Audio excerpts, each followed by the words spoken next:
आज बंदर और बंदरिया के विवाह की वर्षगांठ थी। बंदरिया बड़ी खुश थी। एक नजर उसने अपने परिवार पर डाली। 3 प्यारे प्यारे बच्चे, नाज उठाने वाला साथी, हर सुख दुख में साथ देने वाली बंदरों की टोली। पर फिर भी मन उदास है। सोचने लगी कि काश मैं भी मनुष्य होती तो कितना अच्छा होता। आज केक काट कर सालगिरह मनाते, दोस्तों के साथ पार्टी करते।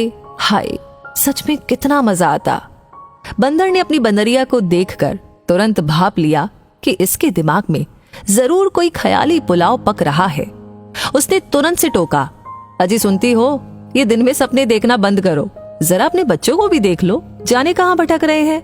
मैं जा रहा हूँ बस्ती में कुछ खाने का सामान लेकर आऊंगा तेरे लिए। बंदरिया बुरा सा मुंह बनाकर चल दी अपने बच्चों के पीछे। जैसे जैसे सूरज चढ़ रहा था, उसका पारा भी चढ़ रहा था। अच्छे पकवान के विषय में सोचती तो मुंह में पानी आ जाता। पता नहीं मेरा बंदर आज मुझे क्या खिलाने वाला है। अभी तक नहीं आया। जैसे ही उसने अपना बंदर आता देखा, झट से पहुंच गई उसके पास और बोली, क्या लाए हो जी मेरे लिए? दो ना, मुझे बड़ी भूख लगी है। ये क्या, तुम तो खाली हाथ आ गए। बंदर ने कहा, हाँ कुछ भी नहीं मिला, यही जंगल से कुछ ले आता हूँ। बंदरिया नाराज होकर बोली, नहीं चाहिए मुझे कुछ भी।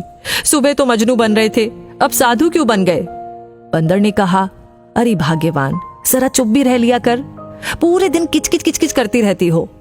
बंदरिया ने कहा, हाँ हाँ क्यों नहीं, मैं ही ज्यादा बोलती हूँ। पूरा दिन तुम्हारे परिवार की देखरेख करती हूँ, तुम्हारे बच्चों के आगे पीछे दौड़ती रहती हूँ। इसने उसकी टांग खींची, उसने इसका कान खींचा, सारा दिन झगड़े सुलझाती रहती हूँ। बंदर ने कहा, अब बस भी कर, मुंह बंद करेगी तभी तो मैं कुछ बोलूंगा। गया था मैं तेरे लिए पकवान लाने शर्मा जी की छत पर। रसोई की खिड़की से एक आलू का पराठा झटक भी लिया था, पर तभी शर्मा जी की बड़ी बहू की आवाज सुनाई पड़ी, अरे अम्मा जी, अब क्या बताऊं, ये और बच्चे नाश्ता कर चुके हैं, मैंने भी खा लिया है, और आपके लिए भी एक पराठा रखा था मैंने, पर खिड़की से बंदर उठा ले गया।